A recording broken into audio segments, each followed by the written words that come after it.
Alhamdulillah, Alhamdulillah, Alhamdulillah.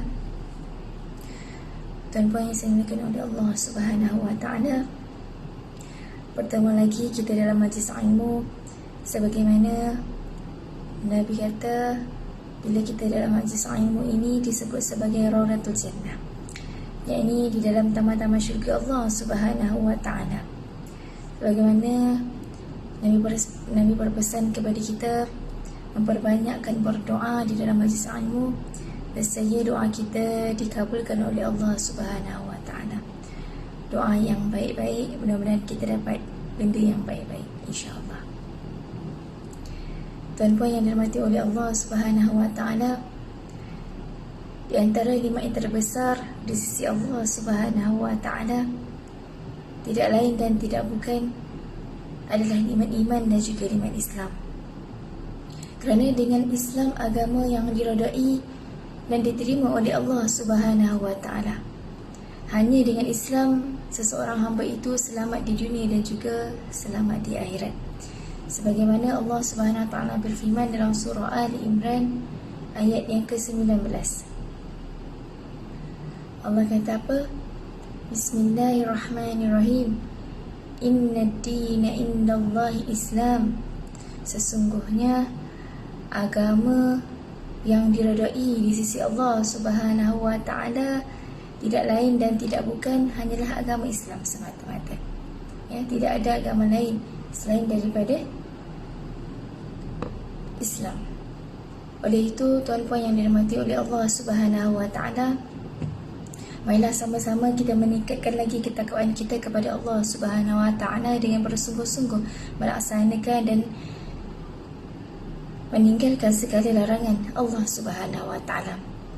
Tuan-puan yang dirahmati oleh Allah, bila Allah sebut tentang inna dina indallahi Islam, sesungguhnya agama yang diredai di sisi Allah Subhanahu Wa Taala tidak lain dan tidak bukan hanyalah agama Islam. Ya, jadi oleh itu bersyukurlah kita bila mana kita dilahirkan sebagai Islam. Bersyukurlah kita bila mana kita dibesarkan sebagai Islam. Ya, dan mudah-mudahan kita mati dalam Islam. Tuan-puan yang saya muliakan oleh Allah Subhanahu Wa Taala, Alhamdulillah, ya, Alhamdulillah kita sudah bermasuk di dalam bulan yang baru, yakni kita sebut sebagai awal Muharram, ya, ataupun kita sebut sebagai Ma'al Hijrah, ya, awal Muharram yakni Ma'al Hijrah. Tuan-puan, mudah-mudahan kehidupan kita ini diberkati di dunia dan juga di akhirat. Dan tuan-puan yang dirahmati oleh Allah, marilah sama-sama kita bersyukur dengan segala nikmat yang Allah berikan kepada kita. Ya, Alhamdulillah kita bersyukur pada pagi yang mulia ini kita masih lagi dipanjangkan umur. Pada pagi yang mulia ini kita masih lagi diberi kesempatan untuk kita menunaikan solat. Dan di pagi yang mulia ini, ya, kita diberi kesempatan disihatkan untuk berbadan, ya, boleh bangun untuk beribadat, boleh bangun untuk mendengarkan ilmu, ya, dan juga kita boleh bangun untuk menyiapkan juadah untuk keluarga tercinta. Tuan-puan yang saya muliakan oleh Allah, sebagaimana Allah Subhanahu Wa Taala berfirman dalam surah Ibrahim ayat yang ke-7. A'udzubillahi minasyaitonirrajim. Bismillahirrahmanirrahim. La in syakartum la azidannakum. Sesungguhnya jika kamu bersyukur, pasti kami memberi lagi, yakni kami akan tambah lagi nikmat kepadamu. Tuan-puan, bersyukurlah kepada Allah Subhanahu Wa Taala kerana kita masih lagi diberikan nikmat iman dan juga Islam. Bersyukurlah kepada Allah bila mana kita masih lagi dipanjangkan umur kita pada hari ini, ya, dapat mendengarkan ilmu, dapat berkongsi ilmu, dapat menunaikan solat subuh pada pagi yang mulia ini. Ada orang tidak ada berkesempatan macam kita nak bangun subuh, ya. Mungkin ada di antara kita yang sedang tidur, yang sedang lena dibuai dengan mimpi. Tapi kita dah bangun awal pagi, lepas subuh kita dengar kuliah, Allahu Akbar. Mungkin ada sesuatu yang Allah nak sampaikan pada kita. Ya, di antara berjuta berbilion orang dekat luar sana, tuan-puan, sibuk dengan hal dunia, sibuk dengan tidur. Tapi kita, Allah kejutkan kita bangun subuh, ya, tiba-tiba lah kita dengar kuliah ni, ada something yang Allah nak bagi pada kita, ada sesuatu yang Allah nak bagi pada kita. Ya, ada orang Allah tak bagi pada dia. Ya, di antara tandanya Allah sayangkan kita adalah Allah dekatkan kita dengan benda-benda yang baik. Allah dekatkan kita dengan mendekati ilmu. Allah dekatkan kita dengan perkara-perkara yang berfaedah. Itu di antara tandanya Allah sayangkan hamba dia. Ya. Sebagaimana ya Allah SWT berfirman, wala in kafartum inna azabi lasyadid, la in syakartum la azidannakum, wala in kafartum inna azabi lasyadid. Ya, ini sesungguhnya jika kamu bersyukur kepada Allah, pasti kami akan tambah lagi nikmat kepadamu. Jika kamu mengingkari nikmat Allah, maka sesungguhnya azab Allah itu amatlah pedih. Jadi bersyukurlah kepada Allah. Ya, bila mana kita ni tak pernah berdoa pada Allah, ya Allah, hidupkanlah aku pada esok hari, ya Allah, hidupkanlah aku pada hari ini, ya Allah, murahkanlah rezeki aku, ya Allah. Selalu lepas subuh kita tak doa pun. Ya, kita jarang doa. Tapi apa yang kita tak pernah doa pada Allah tu Allah bagi. Allah panjangkan umur kita, Allah murahkan rezeki kita. Sesungguhnya tuan-puan, Allah itu Maha Pengasih lagi Maha Penyayang, dan Allah itu Maha Pengampun. Pintu pengampunan Allah itu lebih besar, ya, lebih besar daripada langit dan bumi. Ya. Sebab itu tuan-puan, bila datangnya tahun baru hijrah ataupun familiarnya kita sebut tentang ma'al hijrah, ya, bila datangnya tahun baru hijrah, ya, marilah sama-sama kita melihat ya masa silam Nabi Muhammad SAW dalam menegakkan perjuangan, dalam menegakkan perjuangan untuk menegakkan agama Islam. Bila sebut tentang hijrah, insya-Allah kita akan aplikasikan hijrah ini dalam diri kita. Ya, kita akan sentuh sikit tentang sirah Nabi Muhammad SAW dalam peristiwa hijrah. Dan kita akan aplikasikan hijrah ini dalam diri kita. Apa yang perlu aku hijrahkan dalam diri aku? Apa yang perlu aku buat? Perlukah aku nak berhijrah macam Nabi dulu daripada Mekah ke Madinah, ya, dan sebagainya. Tuan-puan, sebagai orang yang beriman, yakni sebagai orang Islam, wajib kita mengambil ikhtibar daripada semua peristiwa. Lagi-lagi dalam peristiwa ma'al hijrah, ya, yakni peristiwa ma'al hijrah ni apa? Yakni kesusahan dan kepayahan Nabi dan golongan muhajirin, ya, yakni kesusahan dan kepayahan Nabi dan golongan muhajirin untuk berhijrah daripada Mekah ke Madinah. Bila sebut golongan muhajirin ini, golongan apa? Golongan muhajirin ini adalah golongan, muhajirin adalah golongan yang menetap di Mekah, itu muhajirin. Dan ansar ini adalah golongan umat Islam yang menetap di Madinah. Sebab itu kita daripada segi peristiwa hijrah kita akan sebut ya golongan muhajirin dan golongan ansar. Yakni kesusahan dan kepayahan Nabi dan golongan muhajirin, golongan umat Islam di Mekah untuk berhijrah ke Madinah, muhajirin dan ansar. Bila sebut tentang Madinah, ya tuan-puan yang mati oleh Allah, ya, Nabi berhijrah ini ya bersama dengan sahabat-sahabat Nabi, bersama dengan kaum muslimin, ya, daripada Mekah ke Madinah ini kita sebut sebagai ansar. Ya, sebagai golongan ansar. Yang ini umat Islam yang menetap di Madinah, itu kita sebut ansar. Yang ini kita sebut awal Muharram ataupun ma'al hijrah. Yang ini bila sebut tentang awal Muharram ataupun ma'al hijrah ini tuan-puan, yang ini hari yang sangat penting kepada umat Islam. Kalau kita ni boleh sambut, orang kata apa, kita boleh sambut birthday anak kita, kita boleh sambut birthday kita sendiri, ya, tapi kita ni bila sebut tentang ma'al hijrah ni kita rasa macam okey, tak ada apa-apa.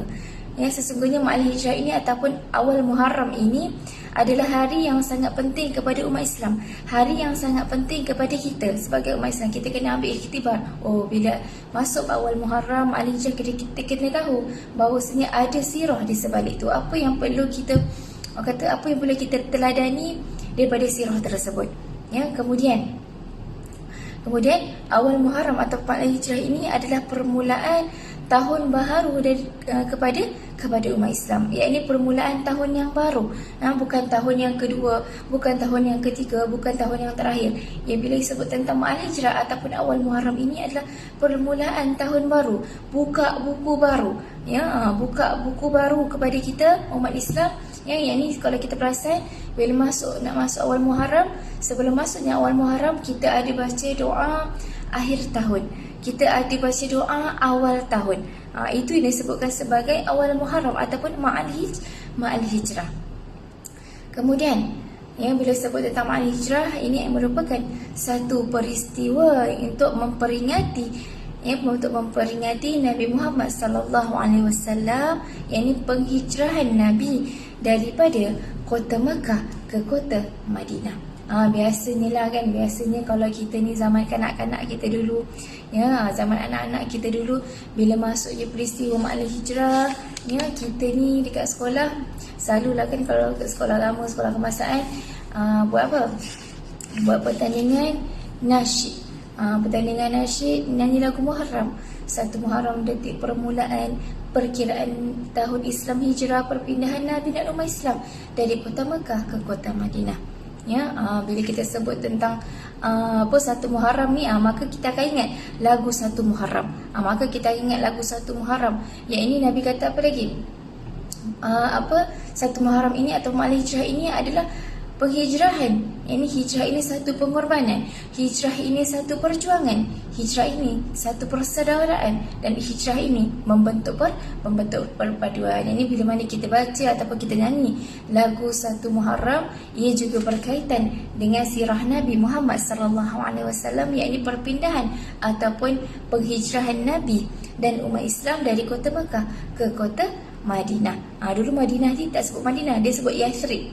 Bila Nabi dah berpindah ke Madinah bersama dengan sahabat-sahabat yang lain, bersama dengan kaum Muhajirin dan Ansar yang lain, bersama dengan Muslimin daripada kota Mekah, yakni selepas itu Madinah ini disebut sebagai Madinah. Dulu Madinah disebut sebagai bukan Madinah, dulu Madinah bukan disebut sebagai Madinah. Okey, tuan-puan yang saya dimuliakan oleh Allah Subhanahu Wa Taala, bila sebut tentang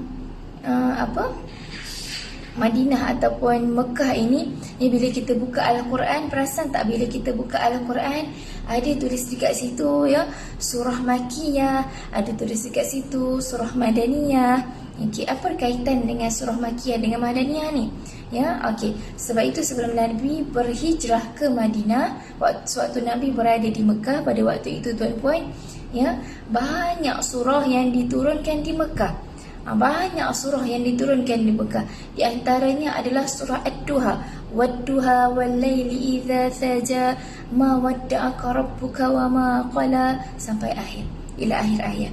Yang kemudian ada lagi surah yang diturunkan di Mekah, yakni di antaranya surah At-Tin, Wat-tini waz-zaitun wa turi sinin, ila akhir ayat.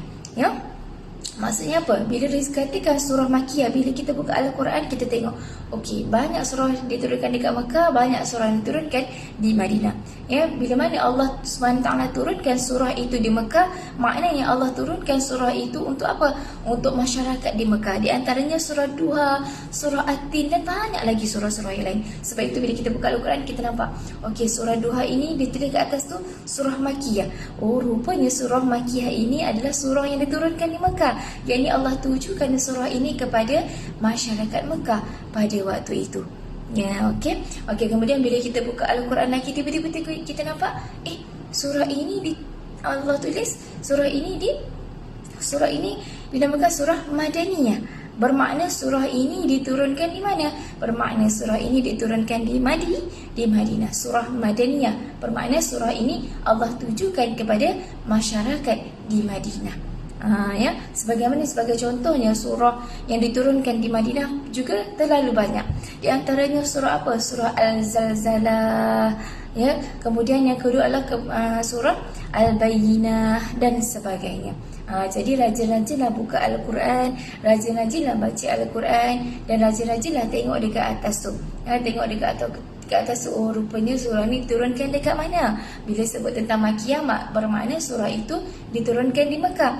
Bila surah itu ditulis surah Madaniyah, bermakna surah itu diturunkan di Madinah.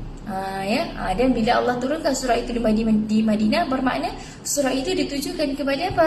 Kepada masyarakat di Madinah pada ketika itu. Jadi janganlah bila mana kita baca surah Makkiyah Madaniyah tu tidak ada kaitan dengan diri kita. Bila mana kita baca Al-Quran itu, bermakna Allah sedang berkomunikasi dengan kita.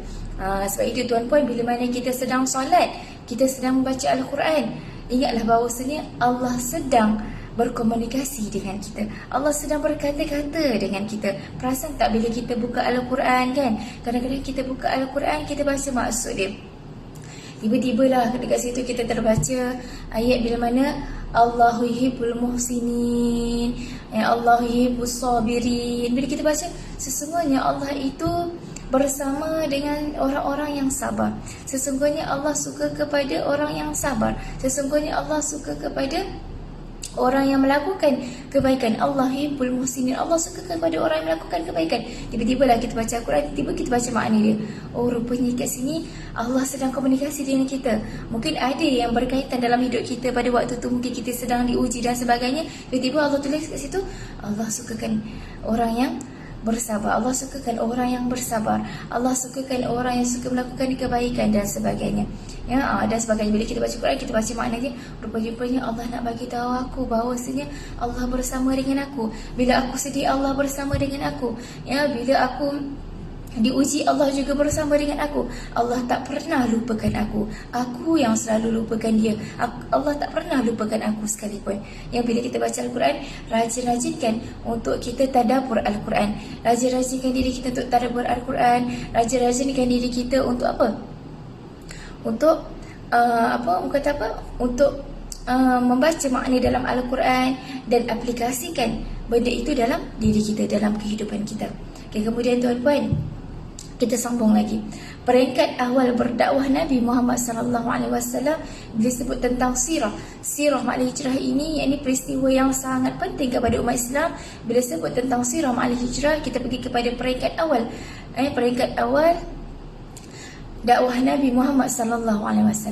Bila kita sebut tentang dakwah Nabi Muhammad SAW, tuan-puan, dakwah Nabi pada waktu mula-mula dulu. Dakwah Nabi ni pada waktu awal dulu, sebelum adanya Islam, sebelum datangnya Islam, Nabi dulu bila nak berdakwah, Nabi berdakwah secara kecil-kecilan.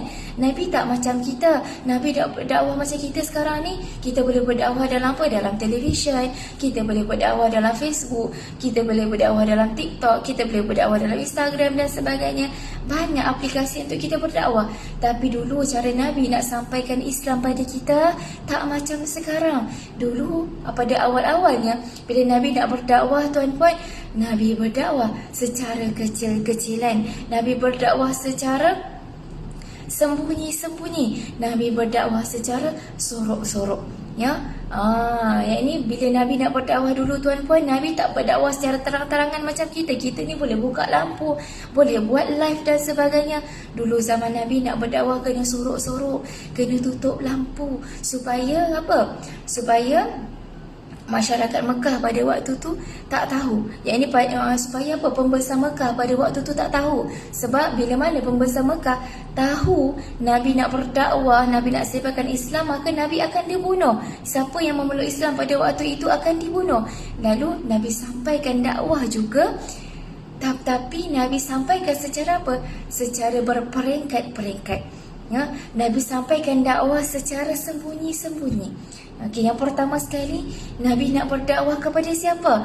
Yang pertama sekali, Nabi berdakwah secara peringkat-peringkat, ataupun kita sebut sebagai Nabi berdakwah kepada ahli keluarga dahulu. Nabi berdakwah kepada ahli keluarga dahulu, kepada anak-anak, kepada cucu cicit dahulu. Kemudian barulah Nabi sampaikan dakwah kepada siapa? Kepada para sahabat. Bila dia sampaikan dakwah kepada para sahabat, barulah Nabi sampaikan dakwah kepada kepada orang-orang yang lain, tetapi secara tertutup. Ini kalau Nabi nak berdakwah dulu tuan-puan, Nabi berdakwah secara tutup-tutup ni pada waktu malam. Bila waktu malam, seorang-seorang datang rumah Nabi. Secara rahsia-rahsia datang rumah Nabi. Tak boleh macam kita nak datang naik kereta, nak datang naik unta ke, nak datang naik kuda, tak boleh. Nanti bila kita parking dekat luar tu dulu, kalau waktu dulu para pembesar Mekah pada waktu tu dia akan tanya, kenapa kau ada dekat rumah ni, mana rumah kau, kenapa kau ada dekat sini dan sebagainya. Dia akan disoal siasat. Sebab itu zaman Nabi nak berdakwah dulu, pada waktu tu orang Islam pada waktu tu nak datang rumah Nabi seorang-seorang, ataupun kalau datang ramai-ramai tu tak boleh. Dia akan datang dua orang masuk tutup pintu. Tak boleh nak datang ramai-ramai macam kita, tak boleh nak buat live macam kita. Sebab itu tuan-puan, bersyukurlah bila mana kita ni dibesarkan sebagai orang Islam, kita dilahirkan sebagai orang Islam. Dulu nak jadi orang Islam ni susah. Dulu nak berdakwah ni susah tuan-puan. Jadi bersyukurlah bila mana kita dah, orang kata apa, bila kita lahir je dah ada ni Islam. Tak perlu susah-susah macam zaman Nabi dulu. Bila siapa yang perlu Islam, bila dapat tahu maka akan dibunuh. Maka akan dibunuh oleh siapa? Oleh penduduk Mekah. Yang ini bukan Islam, akan dibunuh oleh pembesar Mekah pada waktu itu. Okey, kemudian kita teruskan lagi. Okey. Ini setelah mendapat perintah daripada Allah Subhanahu Wa Taala untuk berdakwah secara terbuka, barulah Nabi akur, barulah Nabi Muhammad sallallahu alaihi wasallam, barulah Nabi Muhammad sallallahu alaihi wasallam berhijrah dari Mekah ke Madinah. Bila Allah kata kepada Nabi, wahai Rasulullah, dakwahlah secara terbuka. Bertahun-tahun tuan-puan Nabi berdakwah secara tertutup. Sebab Allah suruh berdakwah secara tertutup. Kemudian bila dah sampai tiba waktunya seruan daripada Allah Subhanahu Wa Taala, Allah kata apa? Wahai Rasulullah, berdakwahlah secara terbuka. Lalu apa yang Nabi lakukan tuan-puan? Apa yang Nabi lakukan tuan-puan? Pada waktu itu Nabi berhijrah bersama masyarakat muhajirin, bersama dengan masyarakat Islam di Mekah pada waktu itu, berhijrah ke Madinah.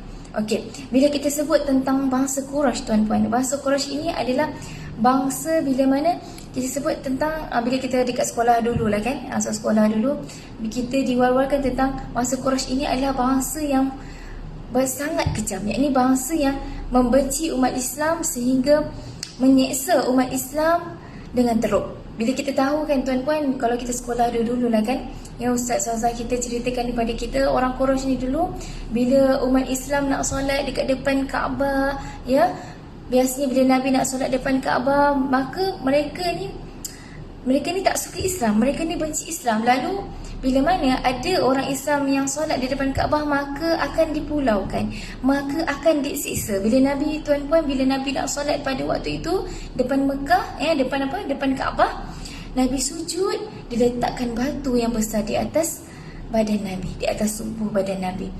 Kemudian Nabi dibalingkan najis, Nabi disiksa dan sebagainya. Maksud kat sini kan apa? Bangsa Quraisy ni bangsa bila mana bangsa ni tidak suka kepada umat Islam. Siapa yang mereka tahu ni, siapa yang memeluk Islam, maka mereka akan dipulaukan. Mereka tak akan dilayan. Dan orang Islam pada waktu tu tak boleh nak membeli, tak boleh nak beli makanan dan sebagainya. Sebab apa? Mereka tak bagi orang Islam untuk membeli makanan. Yang mungkin nak kata orang Islam pada waktu tu dipulaukan, tak dapat tidak dapat kebaikan daripada penduduk tersebut. Kemudian bila sebut tentang bangsa Quraisy ni tuan-puan, bangsa Quraisy ni mereka suka menyeksa Nabi, suka baling batu, suka meletakkan tahi di depan muka Nabi, di depan di depan rumah Nabi dan sebagainya. Sehingga kan sehingga kan Nabi Muhammad sallallahu alaihi wasallam, ada yang riwayat mengatakan sehingga kan masyarakat Quraisy ni hendak membunuh Nabi. Sehingga ada riwayat mengatakan penduduk Quraisy ini nak bunuh Nabi. Bila Nabi nak solat, bila mereka nampak Nabi, mereka cuba nak bunuh Nabi, tapi Allah menjaga, Allah pelihara Nabi Muhammad sallallahu alaihi wasallam. Pada waktu tu umat Islam pada waktu itu tuan-puan dihina, dicaci dan dipulaukan oleh masyarakat Quraisy ataupun bangsa Quraisy pada waktu itu. Kemudian kita teruskan lagi. Bila disebut tentang makna hijrah tuan-puan, ya, bila sebut tentang makna hijrah, waktu itu Nabi Muhammad sallallahu alaihi wasallam mendapat perintah daripada Allah Subhanahu wa taala untuk apa? Untuk berdakwah secara terbuka.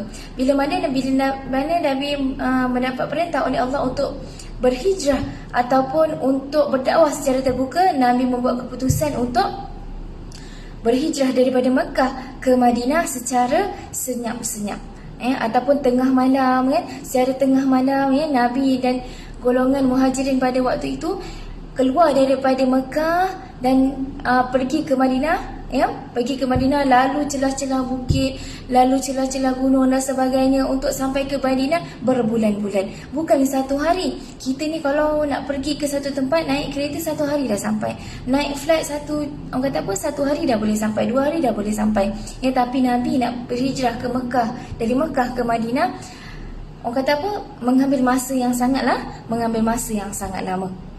Okey, kemudian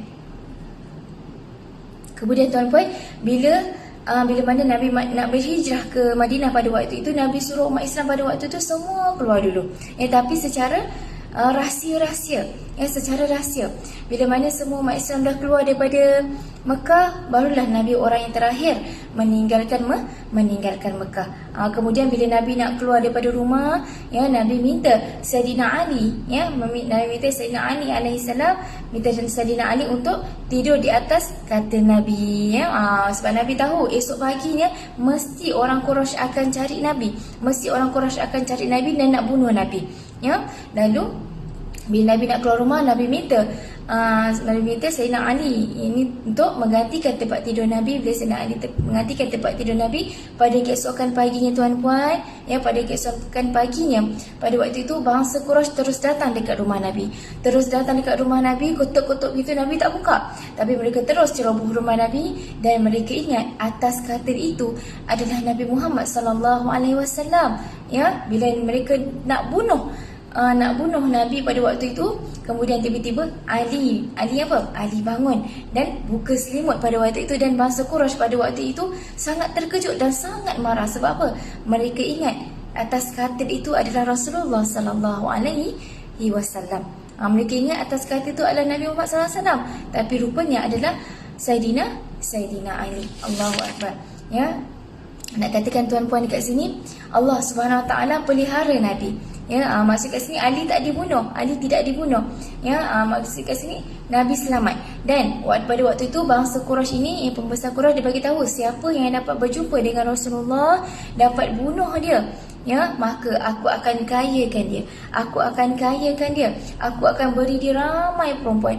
Aku akan bagi dia duit yang banyak. Sebab itu pada waktu itu bangsa Quraisy ni berlumba-lumba untuk nak bunuh Nabi, berlumba-lumba untuk dapatkan Nabi Muhammad SAW dan bawa kepada pembesar Quraisy. Sebab apa? Dijanjikan duit yang banyak, dijanjikan kebahagiaan, dijanjikan kemewahan, dijanjikan wanita yang ramai dan sebagainya. Siapa tak nak?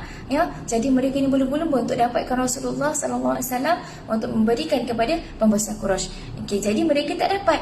Mereka tak dapat sebab apa? Sebab Nabi sudah pun berhijrah dari Mekah ke Madinah. Inilah yang disebut tentang makna hijrah. Nabi berhijrah, sebab itu disebut sebagai hijrah ini apa? Hijrah ini adalah satu pengorbanan. Hijrah ini satu pengorbanan. Hijrah ini satu perjuangan. Hijrah ini satu persaudaraan, dan hijrah ini membentuk perpaduan. Kemudian tuan-puan yang mati oleh Allah Subhanahu wa taala, bila mana Nabi berhijrah bersama dengan para sahabat yang lain, bila mana Nabi berhijrah bersama dengan para sahabat yang lain, kemudian Nabi bersama dengan Abu Bakar, keluar daripada Mekah tu bersama-sama. Kemudian Nabi sembunyi di Gua Sur selama 3 hari. Nabi sembunyi di Gua Sur selama 3 hari. Ini yang biasa kita dengar sirah dekat sekolah dulu kan. Nabi sembunyi di Gua Sur bersama dengan Sayyidina Abu Bakar di Gua Sur bersama di Gua Sur selama 3 hari. Kemudian kaum Quraisy mencari Nabi dekat gua dan sebagainya. Kemudian tak nampak Nabi. Kemudian tak nampak pun Nabi. Sebab Allah pelihara Nabi, Allah jaga Nabi, Allah tiba-tiba kat situ, Allah pasangkan, orang kata apa, tiba-tiba ada ni sarang labah-labah dekat situ. Maksudnya apa? Allah pelihara Nabi lah pada waktu tu. Kemudian Kemudian tuan-puan, berbulan-bulan Nabi nak sampai ke Madinah, tapi Nabi sabar. Ya, tapi Nabi sabar sebab apa? Allah kata apa? Wahai Rasulullah, sampaikan dakwah secara terbuka dan keluar daripada Mekah ke Madinah. Jadi Nabi keluar dari Mekah ke Madinah berbulan-bulan tuan-puan. Nabi jalan berbulan-bulan sehinggalah Nabi sampai ke Madinah. Yakni bila Nabi sampai ke Madinah, Nabi sampai di mana? Di kampung Bani Amr. Bila Nabi sampai di kampung Bani Amr ni, yakni pada waktu tu kampung Bani Amr ini masuk di daerah Madinah. Kemudian ramai orang Islam pada waktu itu, yakni seluruh umat Islam pada waktu itu tuan-puan, menyambut kedatangan Nabi Muhammad sallallahu alaihi wasallam dengan nasyid, dengan selawat yang selalu kita dengarkan, tala'al badru alaina min saniyatil wada ila akhir ayat. Maksudnya bila Nabi Muhammad SAW sampai ke Madinah, ataupun bila waktu tu mereka dah nampak Nabi daripada jauh, rupanya Nabi selamat dan mereka takut bahawasanya Nabi ditangkap oleh orang Quraisy. Rupanya Nabi selamat. Daripada jauh mereka nampak Nabi, mereka berselawat untuk menyambut kedatangan Nabi bersama dengan para sahabat. Ini Nabi bersama dengan Abu Bakar, ya. Okay, mereka sambut kedatangan Nabi Muhammad sallallahu alaihi wasallam. Okay, kemudian tuan-puan, bila mana Nabi dah sampai ke Madinah, ya, pada waktu itu bermulalah orang kata apa, dakwah Nabi secara terbuka, yakni Nabi Muhammad sallallahu alaihi wasallam membina Islam yang megah dan memupuk persaudaraan di kalangan umat Islam pada waktu itu, yakni golongan muhajirin dan ansar ini bersatu. Ini kita sebut sebagai satu persaudaraan. Hijrah ini merupakan satu persaudaraan. Golongan muhajirin dan ansar ini bersatu menjadi satu saudara, menjadi satu keluarga. Ya, menjadi satu keluarga. Jadi tuan-puan, kesimpulan sirah Nabi Muhammad SAW di sini adalah kesan hijrah ini dari Mekah ke Madinah ini adalah satu catatan yang penting bagi umat Islam. Kalau kita ni rasa sambut birthday anak tu penting, hijrah juga satu peristiwa yang penting bagi umat Islam, sehingga menjadikan peristiwa ini satu peristiwa yang bersejarah sebagai tahun permulaan bagi kalender Islam. Sebab itu tuan-puan, kalau kita ni dalam setahun ada 12 bulan. Kita setahun ada 12 bulan. 4 bulan disebut sebagai bulan yang haram. Yakni bulan haram ini bukan bulan haram. Ini bulan yang haram ini suatu bulan yang dihormati. Yakni ada 4 bulan yang haram. Yakni kita sebut 4 bulan haram dalam satu tahun. Yang pertama adalah Zulkaidah, bulan Zulkaidah, bulan Zulhijjah, bulan Rajab dan bulan Muharram. Bulan Muharram, yakni 10 hari Ashura. Sebab dalam bulan Muharram ada hari Ashura, sebab itu disebut sebagai bulan haram, bulan yang dihormati, Sebab itu kata Nabi Muhammad sallallahu alaihi wasallam, kata Nabi dalam satu riwayat, Nabi kata apa? Puasa yang paling utama selepasnya puasa bulan Ramadan adalah puasa bulan Muharram. Yang ni kalau kita puasa bulan Ramadan kan, tetapi Nabi kata puasa yang paling utama selepas bulan Ramadan adalah puasa bulan Muharram. Adalah puasa bulan Muharram. Sebab itu tuan-puan, Muharram ini bukan calang-calang bulan. Yang ini perkara yang dianjurkan di dalam bulan Muharram. Kata Nabi, yang pertama sekali membaca doa akhir tahun. Membaca doa akhir tahun selepas asar dan sebelum maghrib. Biasanya kan kalau kita macam baru-baru ni 2-3 hari lepas, ya, kemarin kita baca apa? Kita baca doa akhir tahun. Itu adalah perkara yang dianjurkan oleh Nabi Muhammad SAW. Baca doa akhir tahun selepas asar dan sebelum maghrib. Kita baca 3 kali. Kemudian perkara yang dianjurkan lagi oleh Nabi adalah apa? Membaca doa awal tahun selepas solat maghrib sebanyak 3 kali. Baca doa awal tahun selepas solat maghrib sebanyak 3 kali. Ya, sebanyak 3 kali. Okey, kemudian apa lagi perkara yang diajarkan oleh Nabi adalah berpuasa sunat dalam bulan Muharram. Berpuasa sunat dalam bulan Muharram, selalu kalau kita puasa kan Isnin Khamis kan, tapi juga kita dianjurkan untuk puasa dalam bulan Muharram. Puasalah dengan hari-hari biasa. Okay. Kemudian Yang keempat, memperbanyakkan solat sunat dan berzikir kepada Allah Subhanahu wa taala. Okey, Nabi galakkan kita untuk membanyakkan solat sunat dan zikir. Zikir-zikir yang paling mudah aja. Selawat yang paling mudah aja, tahmid semua yang paling mudah. Subhanallah walhamdulillah wala ilaha illallah wallahu akbar. Yang paling mudah aja, tak perlu nak bahasa yang panjang-panjang. Ya, kita mengingati Allah dengan tasbih, dengan orang kata apa, dengan zikir, dengan selawat yang paling mudah. Ya, Allahumma salli ala sayyidina Muhammad, tala'al badrul alaina. Kalau nak sedap sikit kita nyanyilah sikit, ya. Kita nyanyilah sikit kalau nak rasa sedap kan. Okey. Kemudian memperbanyakkan istighfar. Mudah-mudahan Allah Subhanahu wa taala ya memperbanyakkan memperbanyakkan pahala kita dalam bulan Muharram ni. Sebab apa tuan-puan, bila mana kita masuk bulan yang baru ni, kita tutup buku lama, kita buka buku baru. Jadi kita nak buku baru kita ni, amalan baru kita ni, kita nak banyak pahala. Kita tak nak banyak dosa, kita nak banyak pahala.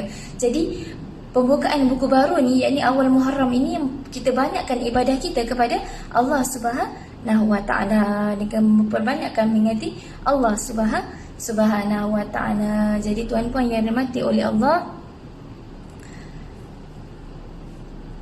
iktibar untuk kita dalam peristiwa satu Muharram ataupun dalam peristiwa Ma'al Hijrah ini adalah, yang pertama sekali, Allah nak minta kita berfikir strategi untuk kita berjaya.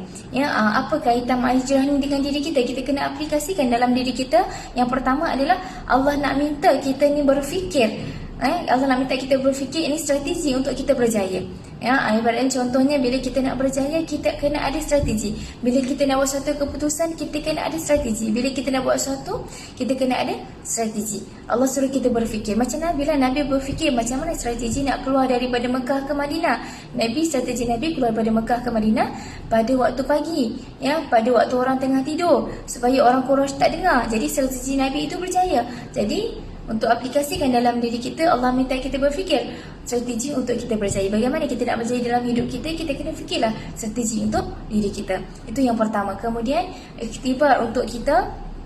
Yang kedua adalah hijrah ini yang merupakan hijrah dari satu tempat ke satu tempat, ataupun hijrah dari akhlak yang buruk kepada akhlak yang baik. Tak perlu kita nak berhijrah macam Nabi daripada Mekah ke Madinah. Kita sekadar kita hijrah, kita berubah, ya, kita berazam untuk kita berubah daripada sifat yang dulu yang tak baik kepada sifat yang lebih baik.